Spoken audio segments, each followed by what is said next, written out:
digamos, para entender de mejor forma la palabra, son necesarias tres cosas, diría yo, ¿verdad?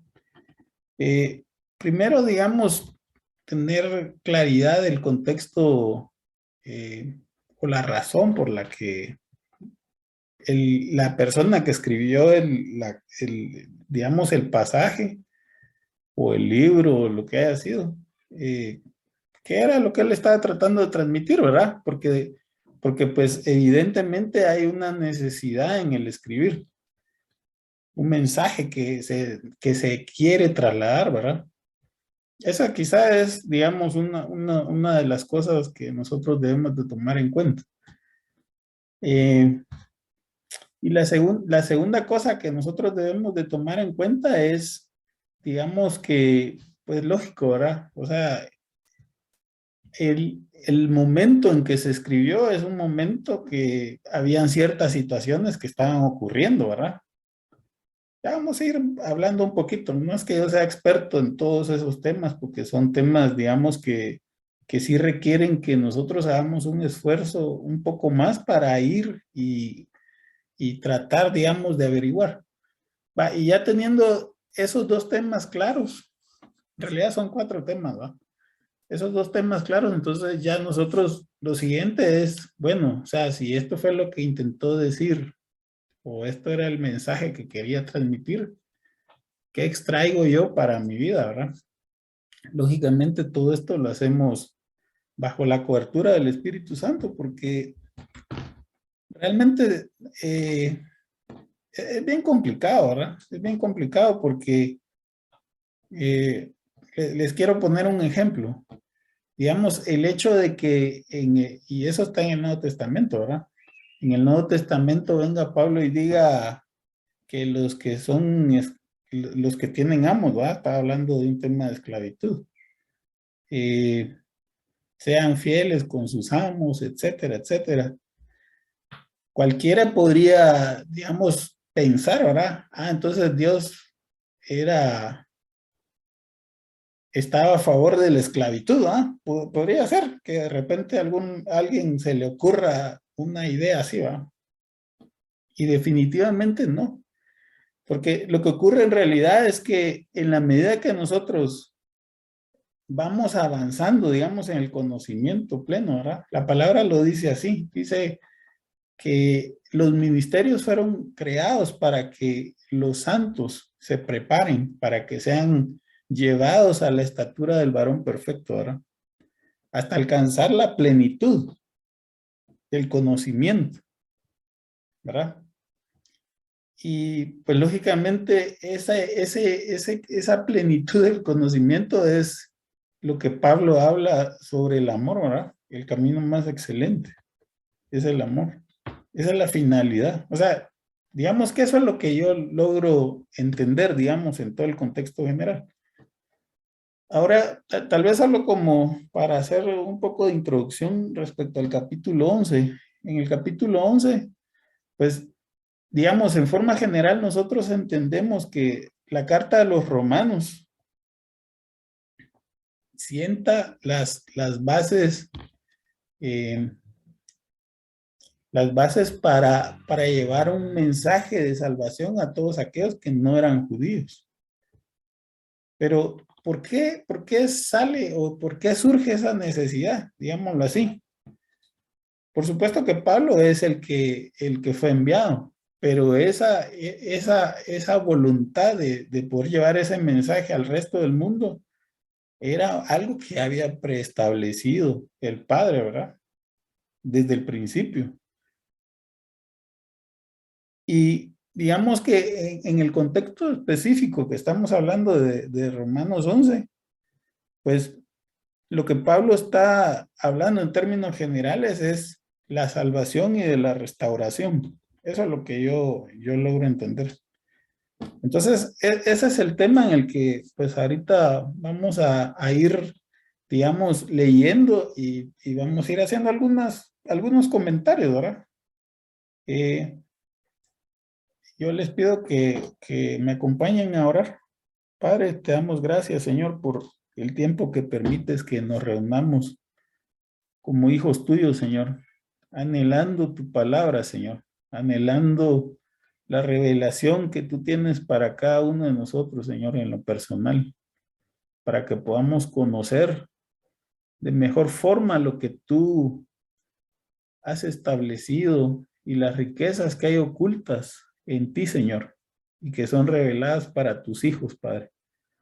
Yo bendigo a mis hermanos y declaro que tu espíritu está en ellos y opera en ellos, Señor, y que a través de tu espíritu obtendrán revelación, Señor, y serán edificados para ser llevados a la estatura del varón perfecto, de la que habla tu palabra, Señor. Damos gracias en el nombre de Jesús. Amén. Entonces, hoy le vamos a dar una pasada completa a todo el capítulo 11, ¿verdad? Yo quiero leerles esta primera sección. Miren, pues, Romanos 11:1. Digo, pues, ¿ha desechado Dios a su pueblo? En ninguna manera, porque también yo soy israelita, de la descendencia de Abraham, de la tribu de Benjamín. Y en el 2 dice, no ha desechado Dios a su pueblo, el cual desde antes conoció. Yo ahí más o menos les fui marcando algunas cosas que considero que son importantes, ¿verdad? ¿O no sabéis qué dice de Elías la escritura, como invoca a Dios contra Israel, diciendo, Señor, a tus profetas han dado muerte y tus altares han derribado, y solo yo he quedado y procuran matarme? Pero, ¿qué le dice la divina respuesta? Me he reservado 7,000 hombres que no han doblado rodilla delante de Baal. Así también, en el 5, miren qué dice. Así también, aún en este tiempo, ha quedado un remanente escogido por gracia. De lo que yo les quería comentar de esta primera sección, es que evidentemente aquí hay una situación, ¿verdad? Y es que, digamos, en cierta forma, Pablo se sentía mal, digámoslo así, por el hecho de que, digamos, en cierta forma se percibe, ¿verdad? Que el pueblo de Israel, que fue el pueblo elegido, escogido, en cierta forma se había apartado, ¿verdad? Y entonces, digamos, el que estaba llevando ese mensaje que inicialmente era para, que él percibía que era para sus hermanos o su pueblo o su descendencia, ¿verdad? Que son los judíos, que simplemente no. Miren, es algo así como yo lo analizo así. Nosotros a veces en nuestras familias, ¿verdad? Nosotros a nuestros hijos le quisiéramos que ellos avanzaran, que ellos amaran al Padre como nosotros lo hacemos, o alguna persona conocida y querida por nosotros, ¿verdad? Sin embargo, nos damos cuenta que no necesariamente nosotros les vamos a hacer que tengan ese sentir, ¿verdad? Y esa es parte, digamos, de la preocupación de Pablo, a tal punto que él se siente como el profeta Elías, ¿verdad? Creo que eso fue algo que comentó el pastor el domingo. El profeta Elías se sentía, digamos, solo, ¿verdad? Como que él estaba haciendo, como que era el único que existía. Pero lo que sí es cierto es que qué importante es entender esto. Miren, lo que está en el versículo 4, ¿verdad? Que tal vez nosotros no vemos el cambio en las personas, ¿verdad?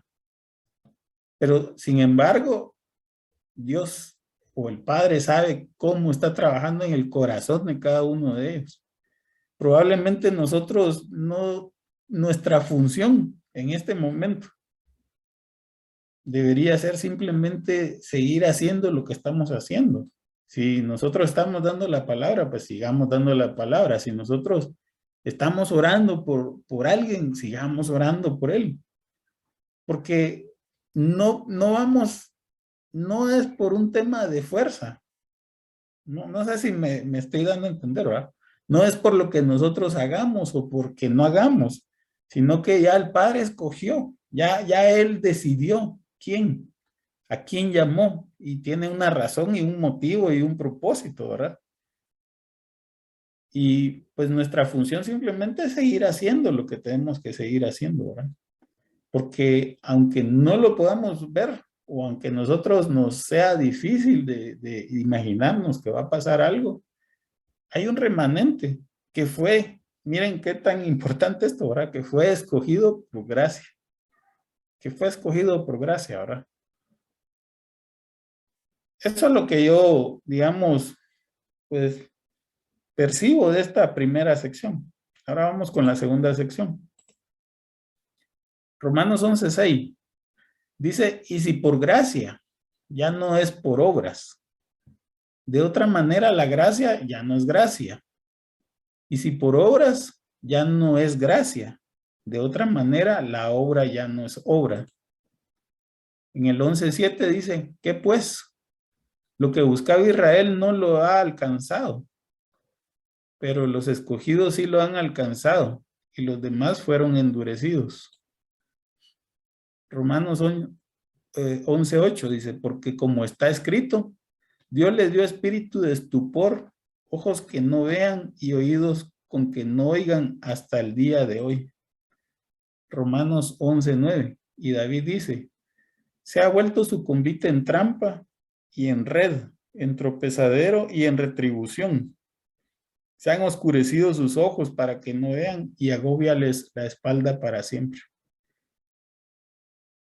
Nosotros, miren, lo voy a decir de una forma tal, espero no que nadie se va a ofender, ¿verdad? Pero nosotros a veces nos sentimos orgullosos de las obras que hacemos, ¿va? Nosotros decimos, yo voy a la iglesia todos los domingos, ¿va? Y por eso que yo hago, entonces ya me siento como merecedor de que Dios me tiene que dar todo lo que yo le pido.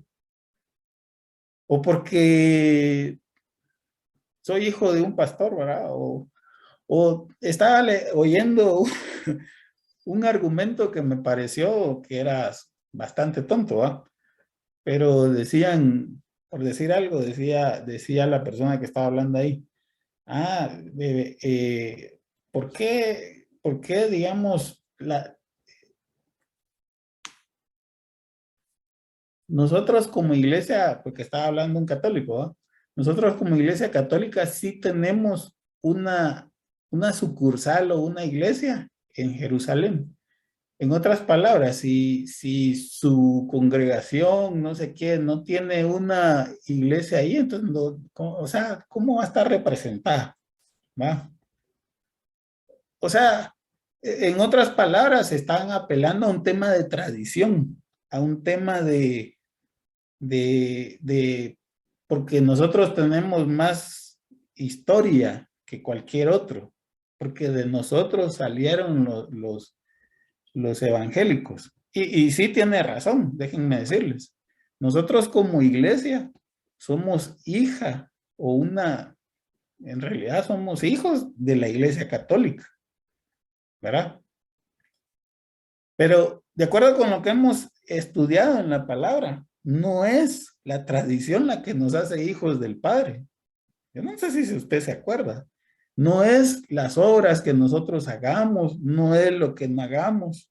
No es eso lo que nos hace hijos del Padre. No es eso lo que nos hace merecedores de la bondad y de la gracia y de la misericordia, ¿verdad? Sino es que simplemente el Padre escogió y decidió, ¿verdad? Y nuestra función, digamos, es creer en Él, tener esa fe. Porque eso es lo que hace la diferencia. No es una cosa material, no es una cosa física. Porque si no, entonces, aunque sea católico, ¿va? Prácticamente estaría excluido, porque entonces solo los judíos podrían ser los únicos, digamos, que fueron escogidos de acuerdo con la palabra, ¿verdad? Porque fueron los únicos que fueron llamados desde el principio. Y ni aún así, ¿verdad? Porque Si usted se remite a Génesis, o sea, ¿qué fue lo que generó todo ese movimiento? En Abraham, ¿va? En Abraham. Fue la fe. Entonces, realmente no podríamos, digamos, como pensar de qué es lo que hacemos o la cultura o la tradición que tenemos o el abolengo que tenemos. O sea, no es eso. Y en Romanos 11:8, mire cómo lo dicen. Dios les dio espíritu de estupor, ojos con que no vean y oídos con los que no oigan hasta el día de hoy. Porque el hecho de pensar de que es lo que nosotros hacemos, ¿sabe? Ese es el espíritu de estupor. Y eso también son los ojos que tenemos, pero que no nos permiten ver, y oídos con que no oímos. Porque si nosotros entendiéramos bien cuál es la razón, ¿verdad? O cuál es la situación por la que estamos acá, nos daríamos cuenta de que es simplemente por, por gracia y por amor, ¿verdad? Y que nosotros, nuestra función realmente es creer en el Padre, acercarnos a Él y no simplemente estar tratando de hacer cosas para ser agradables, pero sin tener un corazón realmente convertido a Él, ¿verdad? Vamos a seguir avanzando a la siguiente sección. Ahora, de acuerdo con lo que estamos hablando, ¿verdad? Esa situación en el caso de, como lo ve Pablo, ¿verdad? Provoca una oportunidad para que se salven o para que puedan ser alcanzados otros. Vamos a leer aquí toda esta sección. 11:11 dice, digo pues, ha tropezado los de Israel para que cayesen en ninguna manera, pero por su transgresión vino la salvación a los gentiles para provocarles a celo. Y si su transgresión es la riqueza del mundo y su defección la riqueza de los gentiles, cuanto más será su plena restauración. Porque a vosotros hablo, gentiles, por cuanto yo soy apóstol a los gentiles, honro mi ministerio. Porque si en alguna manera pueda provocar a celos a los de mi sangre y hacer salvos a algunos de ellos, porque si su exclusión es la reconciliación del mundo, ¿qué será su admisión si no vida entre los muertos? Si las primicias son santas, también él lo es la masa restante. Y si la raíz es santa, también lo son las ramas. Si se dan cuenta, digamos, en el contexto de lo que está hablando Pablo, el hecho de que Israel haya menospreciado el mensaje de salvación, permitió que ese mensaje se pudiera trasladar o llevar a otras personas. Hay muchos pasajes que hablan de eso, ¿verdad? Hay una parábola de la fiesta que hacen y que invitaron, también el pastor la comentó, ¿verdad? Que invitaron a los más cercanos, pero ellos no quisieron, menospreciaron eso. Y entonces, ¿qué hizo el que había hecho la fiesta? Que salió a llamar a todos a los que andaban por ahí, ¿verdad? Y todo el que quería se venía, ¿verdad? Y ese, digamos, el mensaje es este es el mensaje. Porque lo que ocurre es que, si se acuerdan en el pasaje anterior donde yo les dije que Dios les había dado ojos que no ven, oídos que no oyen, ¿verdad? Es eso precisamente, esa cerradura de corazón, ¿verdad? Sin embargo, eso tiene un propósito. Yo me estaba recordando cuando estaba leyendo esta parte, me estaba recordando que yo les hablé de un carácter que es Tet, ¿verdad? Y ese carácter Tet tiene el sentido o el significado de ser un bien oculto, ¿verdad? Un bien oculto. Y en ese sentido, esto es lo que está pasando, digamos, en este pasaje, ¿verdad? Porque el hecho de que Israel se haya alejado, se haya cerrado, No fue solo porque sí, ¿verdad? Sino que ya era algo establecido, preestablecido, con antelación y que tiene un propósito, ¿verdad? Vamos a seguir avanzando. Vamos a leer esto y después vamos a hacer el comentario. Pues si alguna de las ramas fueron desgajadas y tú siendo olivo silvestre has sido injertado en lugar de ellas y has sido hecho participante de la raíz y de la rica savia del olivo. No te jactes contra las ramas y si te jactas, sabe que no sustentas tú a la raíz sino la raíz a ti. Pues las ramas, dirás, fueron desgajadas para que yo fuese injertado. Bien, por su incredulidad fueron desgajadas, pero tú por la fe estás en pie. No te ensoberbezcas, sino teme. Porque si Dios no perdonó a las ramas naturales, a ti tampoco te perdonará. Y en esta sección, nosotros podemos ver de que, digamos, si nosotros estamos viendo de que el Padre simplemente nos hizo espacio ahí, ¿verdad? Está hablando de un olivo, ¿verdad? Y nosotros como ramas. Pero nosotros no éramos las ramas naturales, digamos, de ese olivo, sino que nosotros fuimos trasplantados, trasladados de un olivo silvestre, ¿verdad? Y nos injertaron en ese olivo, ¿verdad? En ese olivo que sí era el olivo preparado o principal, digámoslo así, ¿verdad? Entonces nosotros no podríamos jactarnos de eso, sino más bien darnos cuenta, ¿verdad? De que si el Padre ni siquiera tuvo, o sea, ni siquiera perdonó a las ramas naturales que se desviaron, pues a nosotros tampoco, ¿verdad? Porque ciertamente fuimos alcanzados por misericordia, pero eso nos hace más que, eh, nos hace más deudores, pienso yo, ¿verdad? Hay un pasaje que el Señor Jesús dice así, más ama al que más se le perdona. Y digamos, cuando uno lo coteja en la realidad, miren, pues, cuando uno recibe algo y sabe que no lo merece, uno tiene más gratitud, ¿va?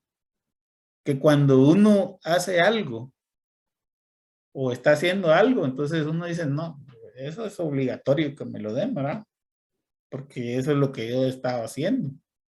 Para eso es que me porto bien, ¿verdad? Para eso es que hago esto, para que no me pase. Entonces, sí es necesario que mantengamos un corazón humilde, ¿verdad? Porque básicamente lo que tenemos o la posibilidad que tenemos de acercarnos al Padre, el Espíritu Santo, todas las promesas, no son porque realmente nosotros seamos merecedores o más merecedores que cualquier otro. Yo lo decía la vez pasada, ¿verdad? Podría estar cualquier persona haciendo lo que yo hago, ¿verdad? ¿Verdad? Y eso nos hace darnos cuenta de que es una oportunidad realmente. Es una oportunidad el hecho de que estemos hoy aquí. Es una oportunidad que no deberíamos de desaprovechar, ¿verdad? Porque de este proceso que nosotros estamos teniendo ahora, es una preparación para nuestro futuro. Tal vez nosotros ni lo pensemos así, ¿verdad? Pero tal vez en lo simple o en lo sencillo que hagamos, ¿verdad? Una simple oración, un simple Dios te bendiga. No sabemos qué impacto vamos a tener, ¿verdad? No lo sabemos. Y también por el otro lado, ¿verdad? El hecho de que nosotros nos separemos, nos apartemos, no sabemos también qué impacto va a haber en nuestras generaciones, en nosotros mismos, ¿verdad? hace años, creo que el pastor comentaba eso, ¿verdad? De que él había conocido a una persona ahí que era que estaba muy activa en el ministerio, ¿verdad? Y después se lo encontró a los años y andaba perdido el pobre o algo así. Imagínese eso, ¿verdad? Que uno esté tan cerca que después ya no quiera saber nada, ¿verdad? Qué triste, ¿va? Qué triste poder, digamos, conocer al Padre, acercarse al Padre y para después ya no seguir. O sea, yo pienso que es una situación muy lamentable, ¿verdad? Vamos a seguir avanzando. Mire, Romanos 11:22. Mira pues la bondad y la severidad de Dios. La severidad ciertamente para con los que cayeron, pero la bondad para contigo si permaneces en esa bondad, pues de otra manera tú también serás cortado. Y aún ellos, si no permanecieren en incredulidad, serán injertados, pues poderoso es Dios para volverlos a injertar. Porque si tú fuiste cortados del que por naturaleza es olivo silvestre, y contra naturaleza fuiste injertado en el buen olivo, cuantos más estos que son las ramas naturales serán injertados en el propio olivo. Y mire, y de esta sección yo lo que veo es que la forma correcta es creer para poder recibir la bondad del Padre, ¿verdad? Es creer en Él. Y eso, digamos, al final es lo que se traduce o lo que nosotros hemos conocido como fe, ¿verdad? Creer en el Padre, creer en el Padre. Y por eso es que es tan relevante eso, ¿verdad? Porque siempre ha sido así, desde el principio ha sido así. O sea, no es por las acciones que hacemos, ¿verdad? Sino que nosotros creamos en Él, que nosotros tengamos la disposición de ser agradables a Él, ¿verdad? A través de las cosas que hacemos, porque también se necesita dar fruto, ¿verdad? Se necesita dar fruto. O sea, no solo es fe, ¿verdad? Sino que también necesitamos dar fruto, pero ese fruto que demos tiene que basarse en la fe.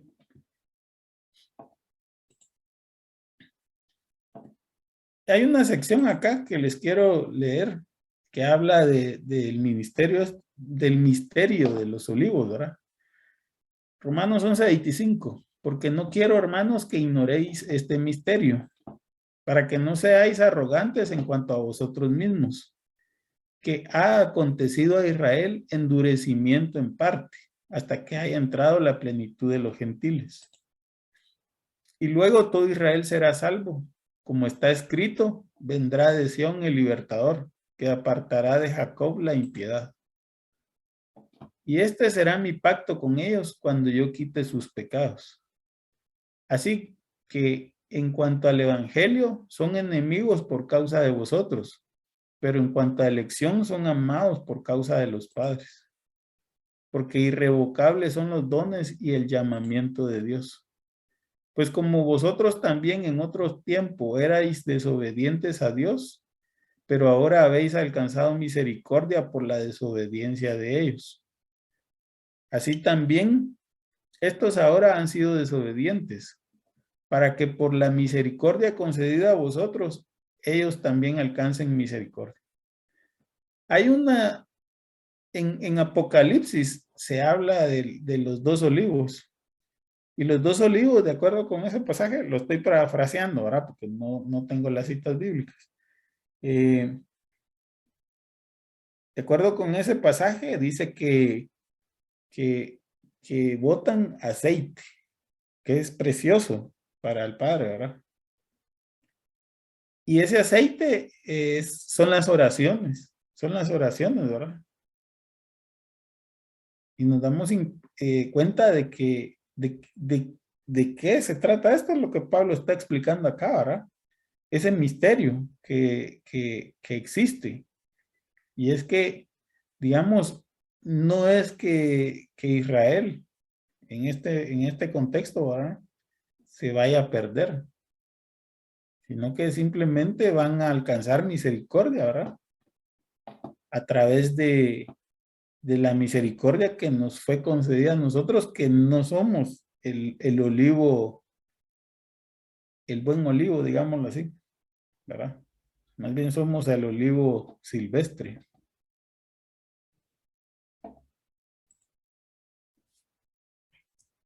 Había una sección aquí también que llama bastante la atención. En el 29 dice, porque irrevocables son los dones y el llamamiento de Dios. Irrevocable implica de que no tienen retroceso, ¿verdad? Porque ese es el corazón del Padre. O sea, si el Padre nos escogió, y eso nos debe dar también consuelo a nosotros, ¿verdad? Si el Padre nos escogió, fue por algo, pues. O sea, no solo fue porque sí, no solo fue porque se me antojó, ¿verdad? Y la única razón en todo caso, porque tenemos libre albedrío, ¿no? Es que nosotros nos queramos soltar, que nosotros nos alejemos por nuestra propia decisión, ¿verdad? Pero en caso contrario, esto no cambia. Nosotros podemos estar seguros que vamos a ser llevados a un buen fin, ¿verdad? Y ya por último, dice, porque Dios sujetó a todos en desobediencia para tener misericordia de todos. Oh profundidad de las riquezas de la sabiduría y de la ciencia de Dios. Cuán insondables son sus juicios e inescrutables sus caminos. Porque ¿quién entendió la mente del Señor? ¿O quién fue su consejero? ¿O quién le dio a él primero para que le fuese recompensado? Porque de él y por él y para él son todas las cosas. A él sea la gloria por los siglos de los siglos. Amén. Y esta última sección nos habla realmente de cuál es la intención, el corazón del Padre, ¿verdad? Y es que realmente la intención es que todos seamos salvos, ¿verdad? Tanto judíos como gentiles, ¿verdad? Porque el evangelio, el mensaje de salvación es para cualquiera que esté dispuesto, ¿verdad? Por supuesto. Y que crea en que el Padre es la razón de por qué estamos acá, ¿verdad? Que nos acerquemos con una intención, con un corazón limpio. Esa es ese es el sentido de todo esto, ¿verdad? Bueno, vamos a orar para finalizar y después damos un tiempo ahí para comentar. Padre, te damos gracias, Señor, por tu palabra. Te damos gracias porque sabemos que tus planes y tus propósitos para cada uno de nosotros son buenos, Señor. Son mucho más de lo que nosotros podemos pensar o imaginar, Señor. Damos gracias porque a través de la historia, Señor, a través del tiempo, tú ya nos habías escogido, ya sabías que nos ibas a llamar, Señor. Ayúdanos a permanecer en ti. Ayúdanos, Señor, a no alejarnos de ti, Señor. Te pedimos tu misericordia y tu amor, Señor, no solo para nosotros, sino para los nuestros, Señor. Para que quites ese corazón de piedra, Señor, para que abras esos ojos, Señor, para que abras esos oídos,